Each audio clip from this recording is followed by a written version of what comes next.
شروع اللہ کا نام لے کر جو بڑا مہربان نہایت رحم والا ہے۔ بیان حضرت اسماعیل علیہ السلام۔ حدیث شریف میں آیا ہے کہ ایک شب حضرت ابراہیم خلیل اللہ نے اپنے خواب میں دیکھا کہ کوئی ان سے کہتا ہے کہ اے ابراہیم اٹھ اور قربانی کر۔ تب حضرت نے فجر کو اٹھ کر 200 اونٹ خدا کی راہ میں قربان کر دیے۔ اسی طرح 3 دن تک یہ خواب دیکھا، تینوں دن 200 اونٹ قربان کیے۔ پھر چوتھی شب کو خواب میں دیکھا کہ اپنے فرزند اسماعیل علیہ السلام کو خداوند قدوس کی راہ میں قربان کر۔ سبحان اللہ، سچ ہے خواب پیغمبروں کا بامنزلہ وحی کے ہوتا ہے۔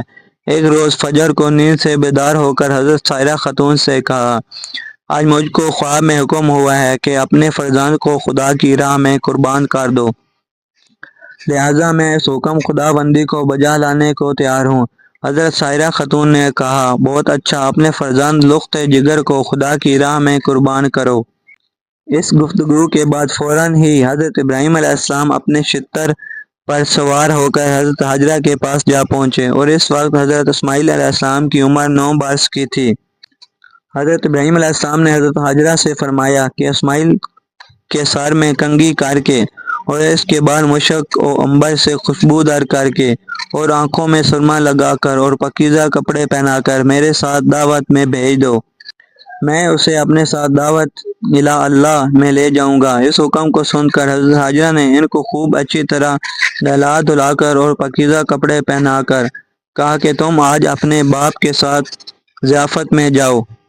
حضرت ابراہیم علیہ السلام نے ایک چھری تیز دھار والی اپنی آستین میں چھپائی اور حاجرہ کے سامنے سے نکل آئے، اور حضرت اسماعیل علیہ السلام ذبح اللہ اپنے باپ کے پیچھے چلنے لگے۔ یہ کیفیت دیکھ کر شیطان لعین حضرت اسماعیل علیہ السلام ذبح اللہ کے پاس آیا، لیکن اس نے ان سے بھی کہنا مناسب نہ سمجھا، اور فوراً ہی وہ شیطان حضرت حاجرہ کے پاس پہنچا اور کہنے لگا کہ آج اسماعیل تمہارا بیٹا کہاں ہے؟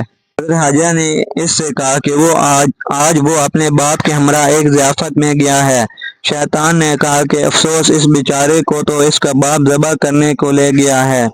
حضرت حاجرہ نے کہا، معاذ اللہ، تم نے سنا ہے کہ باپ نے اپنے بیٹے کو کبھی بے گناہ مارا ہے؟ ابلیس نے کہا کہ خدا نے اسے ایسا ہی حکم کیا ہے۔ حضرت حاجرہ نے کہا کہ واقعی خدا کا فرمان ہے تو میں بھی اس کی رضا پر راضی ہوں۔ بس ابلیس حضرت اسماعیل کے پاس آیا، اور اس لعین نے یہ گمان کیا کہ ابھی تو یہ لڑکا ہے، ہم اس کو نہایت آسانی سے خدا کے حکم سے بھٹکا سکیں گے۔ ابلیس نے حضرت اسماعیل علیہ السلام سے کہا، تو کہاں جاتا ہے؟ حضرت اسماعیل نے جواب میں کہا کہ میں آج اپنے باپ کے ساتھ ضیافت میں جاتا ہوں۔ حضرت اسماعیل علیہ السلام نے جواب میں کہا کہ میں آج اپنے باپ کے ساتھ ضیافت میں جاتا ہوں۔ شیطان بولا، نہیں، تمہارا باپ تم کو آج ذبح کرنے کو لیے جاتا ہے۔ آپ نے یعنی حضرت اسماعیل علیہ السلام ذبح اللہ نے اس شیطان لعین سے کہا کہ کبھی باپ بھی اپنے بیٹے کو بے گناہ مارتا ہے؟ کیا کبھی تم نے ایسا سنا ہے؟ ابلیس نے حضرت اسماعیل علیہ السلام سے کہا کہ اس کو تو یہ حکم خدا نے دیا ہے کہ وہ آج اپنے بیٹے کو خدا کی راہ میں قربان کر دے۔ یہ سن کر حضرت اسماعیل ذبح اللہ نے جواب دیا، کیا یہ حکم خدا تعالیٰ نے فرمایا ہے؟ تو پھر تو 1000 جان بھی میرے خدا کی راہ میں فدا ہے، اور میں بخوشی اس کی راہ میں قربان ہونا چاہتا ہوں۔ جب وہ دونوں بزرگ دور تک نکل گئے، تب اسماعیل نے اپنے باپ سے عرض کیا کہ اے میرے ابا جان، مجھے کہاں لے جاتے ہو؟ حضرت ابراہیم علیہ السلام نے اللہ تعالیٰ کی طرف سے جو وحی کی گئی تھی وہ اپنے لخت جگر فرزند ارجمند کے سامنے انہی الفاظ کے ساتھ بیان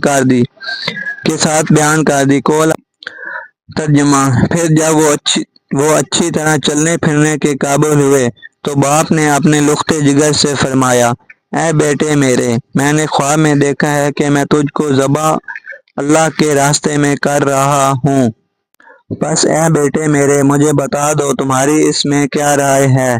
یہ سن کر حضرت اسماعیل علیہ السلام نے اپنے باپ سے عرض کی، اے میرے ابا جان، یہ تو بڑی بھاری میرے واسطے سعادت ہے، اور آپ تو خداوند قدوس کے دوست ہیں اور رات کو بہت کم سوتے ہیں۔ جب آپ باحکم خدا سوئے تو رحمت رب سے آپ کو یہ خواب کی سعادت نصیب ہوئی، میں باخوشی راضی ہوں جس میں میرا خدا راضی ہے۔ اور کہنے لگے، ترجمہ: حضرت اسماعیل علیہ السلام نے اپنے ابا جان سے کہا کہ اے میرے باپ، آپ کر ڈالیے جو کچھ آپ کو خدا کی طرف سے حکم ہوا ہے، اور مجھے انشاءاللہ صابرین میں پائیں گے۔ فائدہ: فرمایا گیا ہے ذی الحج کی 8ویں شب کو خواب میں دیکھا کہ بیٹے کو ذبح کرتا ہوں۔ جب صبح ہوئی تو بہت ہی فکر مند ہوئے کہ اس خواب کی کیا تعبیر ہوگی۔ پھر 9ویں شب میں بھی یہی خواب دیکھا کہ میں اپنے بیٹے کو ذبح کرتا ہوں۔ پھر 10ویں شب میں بھی یہی خواب دیکھا کہ میں اپنے بیٹے کو ذبح کرتا ہوں۔ پھر 10ویں شب میں بھی یہی خواب دیکھا۔ پھر اس کے بعد جب کچھ تعبیر سمجھ میں نہیں آئی تو پھر اپنے بیٹے سے کہا، اور انہوں نے باپ کے فرمان کے مطابق فوراً تسلیم کر لیا۔ ایسے باپ اور بیٹے پر ہزاروں رحمتیں نازل ہوں۔ حضرت اسماعیل علیہ السلام نے اپنے باپ سے عرض کیا کہ اے میرے باپ، اللہ تعالیٰ نے حکم آپ کو دیا ہے، اس میں جلدی کیجیے، انشاءاللہ مجھ کو تم صابروں میں سے پاؤ گے، اور میں خدا تعالیٰ کا متی ہوں، نافرمان نہیں ہوں، اس لیے آپ جلدی کیجیے۔ ہو سکتا ہے کہ تاخیر کے سبب شیطان لعین وسوسہ ڈالے، کیونکہ وہ تو یہ چاہتا ہے کہ آپ کو صحیح راستے سے بھٹکا دے۔ حضرت ابراہیم علیہ السلام نے اس کے بعد فرمایا، اس لعین پر بیٹے نے اس لعین پر اور اپنے ہاتھیوں پر